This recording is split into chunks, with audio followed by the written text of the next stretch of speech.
The safety car Saudi Arabian Grand Prix. The safety car is intended the intended title. I'll call it the safety car Grand Prix because it's a race that's always had a safety car in it, at least once since since 2021. It's been there for 3 seasons, and every year there's always a safety car. So personally, I'll just call it the safety car Grand Prix. Now, safety car Grand Prix was fantastic yesterday, and as expected, the safety car chewed things up, but it was a fantastic race. Checo was on pole alongside Alonso. Two championship protagonists, whatever that word means, started way at the back. Max Verstappen had the issue with his transmission, drive shafts issue rather, started 15th because he couldn't complete Q2. And Charles Leclerc, because of the ECU failure, was pretty much an electrical failure in a Ferrari car is like a weather forecast. You know it will rain eventually. It's just it's just a question of when. So yeah, another Ferrari engine failure caused them to change the elements of the power unit and start in 11th. So it was a unusual, unexpected, so to speak, with all due respect to the drivers there, unusual front row. So you had Checo starting first, followed by Alonso and Sainz, George, and all the rest. Now, Alonso had a fantastic start, which was evident from the support races in F2 and F3.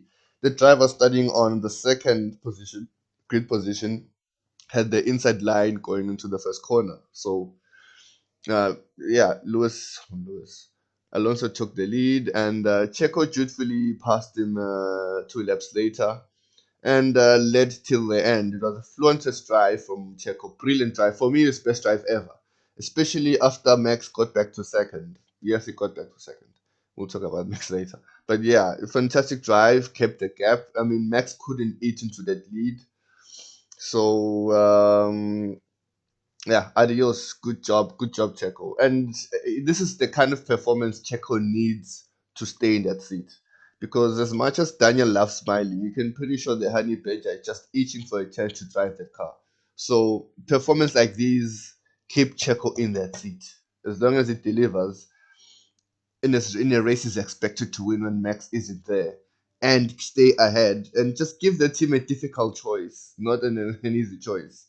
Man, Max, Checo will do good. Checo will do good. Anyways, reigning world champion Max Verstappen after shitty qualifying session, he wasn't happy. It was pretty much a long face, and even in his radio, you could tell. Well, after coming back after the safety car incident happened, came back was in fourth and after climbing up to second, he was complaining about the strange noise in his car.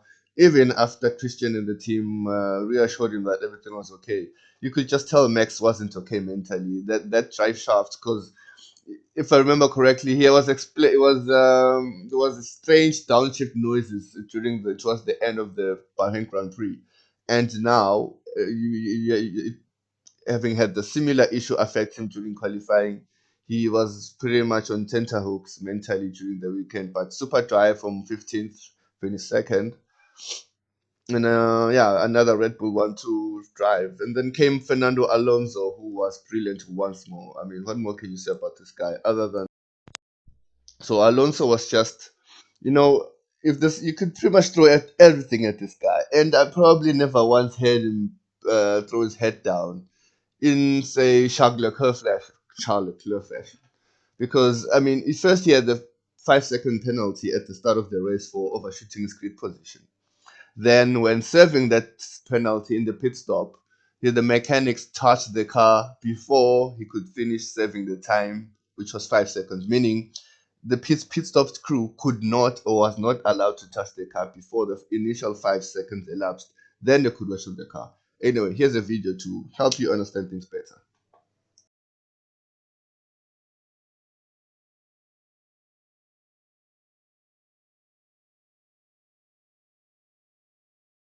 Yeah, so unfortunate for him, but pretty much what happened to Esteban Ocon in Bahrain. But nonetheless, I mean, he came back from this and still finished 5.2 seconds ahead of George. Now, what happened after the race was they promoted George to third because of Fernando having infringed the penalty he was serving. They gave him another penalty. But then the position was given to him back again. It's a long explanation. If time to read this, you can, but that's what pretty much happened. Anyway, came up next. Blah, blah, blah. Up. I always swap Lance's name with his father's, Lawrence and Lance. I don't know why, but yeah, that happens. It was bad for Lance. I mean, he was there. He was close to his teammate. He was running fourth, and I think he would have finished ahead of the two Mercedes, certainly ahead of Lewis. But then he suffered an engine failure and seems like a PU failure, and he stopped by the track. Hence, that's what caused the safety car, and that just caused the bunching of everything. So unfair on Lance. I'm sure he would have finished in the top five, but it can take encouragement from the performance of the car, being this track different, very different from Bahrain.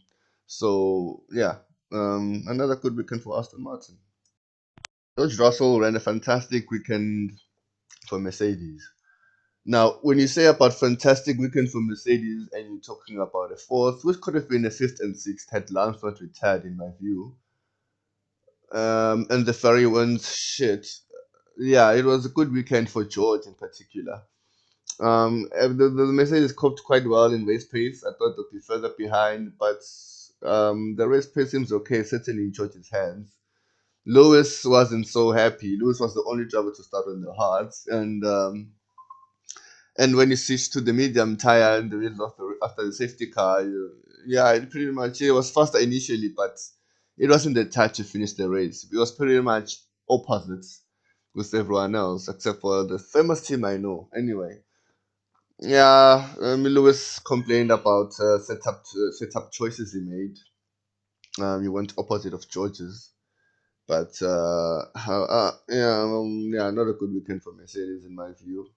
But anyway, it's not like I'm unhappy about it. So yeah, another weekend. Mercedes just not. Lewis doesn't feel connected to the car, as he says. So we'll see how things progress in the next race. But you pretty much can imagine no one is having any restful sleep at Brackley. Two, Carlos, and Charles.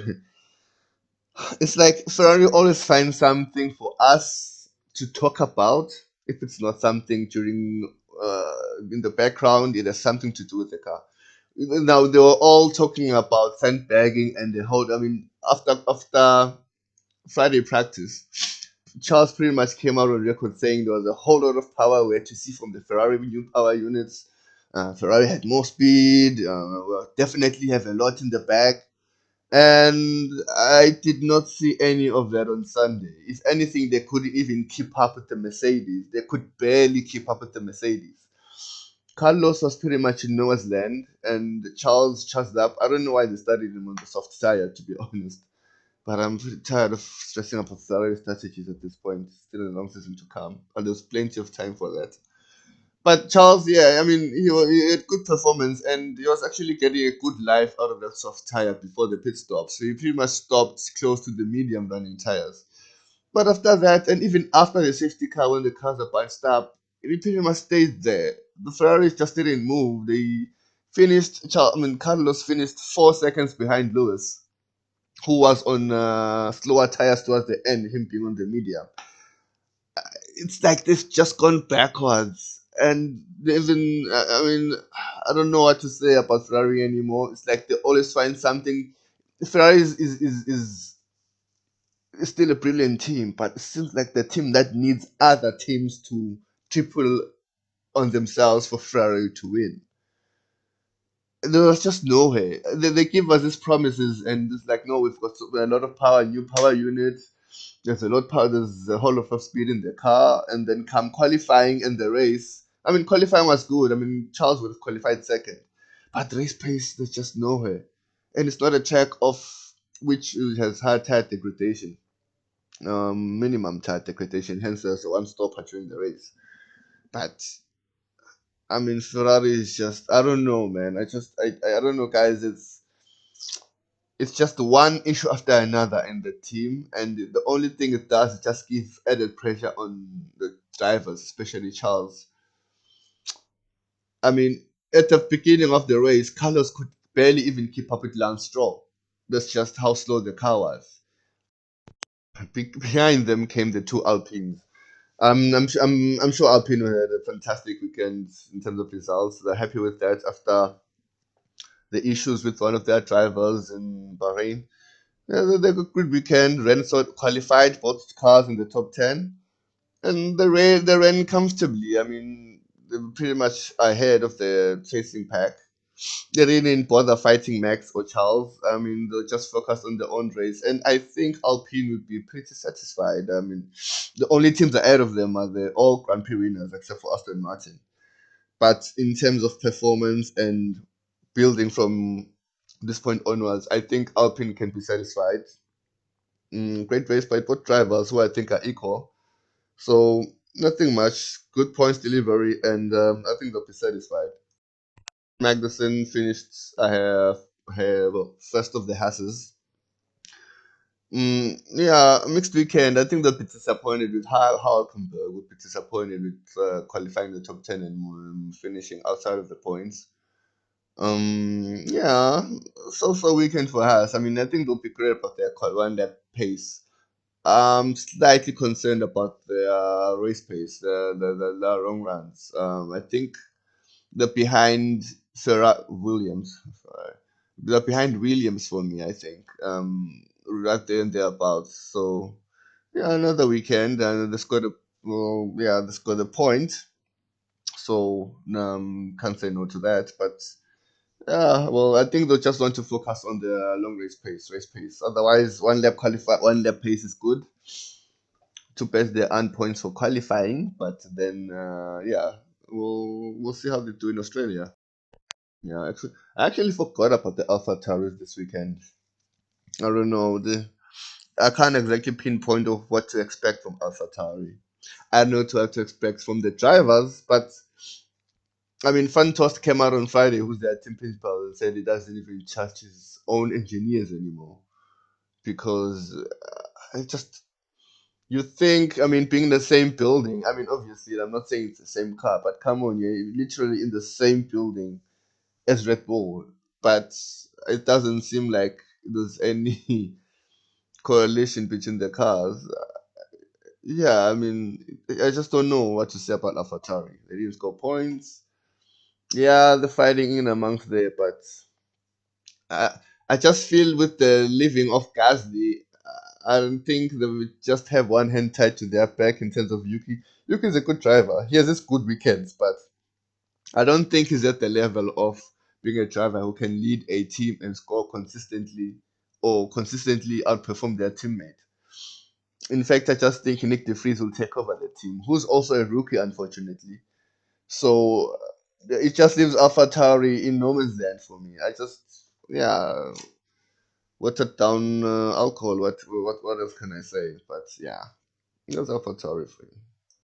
Now the Alfa Romeos had a bad weekend. They were nowhere. They were just not quick enough.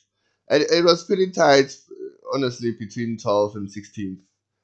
And they even had a fight to the line. They was just not quick enough. Or it just comes to the work out. But the cars there, Guan Yu made a good passes. I pretty much didn't see Valtteri much. But it wasn't a bad weekend in terms of performance, but a bad weekend in terms of results, points after last weekend. So uh, Alfa Romeo, I think, will be looking to sneak into the top 10 along with Haas. So we'll see about them next week, next race. Logan Sargent had a great race. He didn't score points, but he had a fantastic race. He made a great number of passes, fought with the Alpha Tories for some time, and unfortunate for Alex Albon, who retired because of a brake issue with the car. But I mean, I think they also missed out in Q3 because of similar issues. So Williams were unlucky this weekend. They were unlucky. I mean, I like the trajectory in which they're going. I like the enthusiasm of the team. Obviously, James Hall seems to be a breath of fresh air. So unlucky again. I think Alex would have crept up in the top 10 eventually. Logan Sargent was good to see him fight. His racecraft, and like I said, Williams is up there. Williams is just close to the top 10. So it was a great weekend for Williams. And I think that, if anything, even though they didn't score any points, but on paper they seem to have a good race car, and it's something that they can improve upon in terms of upgrades and direction to or to where they want to go. But yeah, not bad for Williams. Certainly not bad. Uh, what's happening to McLaren? I hope isn't the same thing that happened to Williams. I just don't know what's going on. Either it's lack and lack of performance, just all happening at the same time for this team. Both cars suffered damage at the start of the race. Piastri lost part of his front wing. So yeah, and also Lando. So it was just a bad weekend. They were running at the back the whole race, pretty much fought against each other the whole race at the back, fighting amongst the AlphaTauris and the Williams of Logan Sargent as Alex Albon retired. So they were unlucky, but they also weren't quick enough. Even the qualifying, I mean, Piastri qualified a brilliant P8 actually, but again, bad luck. So it wasn't any good performance on Lando. It was bad. It was no performance on Piastri's side. It was bad luck. So hence, I'm saying it's just a mixture of bad performance and bad luck happening at the same time for this team. I just hope McLaren has so much potential. For me, they're probably the closest team in terms of Red Bull, in terms of car, aero, and chassis design. They're pretty much next second to Red Bull in capability. So it's tough seeing them there. It's tough seeing them there, especially Lando. So yeah, let's just hope things get better. But yeah, it's not looking good at the moment. So here's my fantasy team. Um, I pretty much regretted putting Max as my TRS driver, but they proved me right on Sunday. But I pretty much don't have any regrets. I mean, Gasly scored points. Alonso, Alonso. Yeah, well, I must have Ferrari, but I mean, in terms of teams, Red Bull and Aston Martin, yeah, I mean, there's nothing to complain about. I got 122 points, so I have a total of 278 points. So I mean, not bad for my team. That's pretty much my weekend. So I hope you guys enjoyed the race as I did. Here's another trip back to Australia, but yeah, I hope you enjoyed the video, guys. Please like, subscribe, and blah blah blah blah blah. And please, guys, don't be afraid to comment. It just help me with ideas on what I should do to improve this channel and to grow it. I'm always open for feedback. But yeah, anyways, that's it for me from this race review and fantasy team. Enjoy your week and remember to start your engine.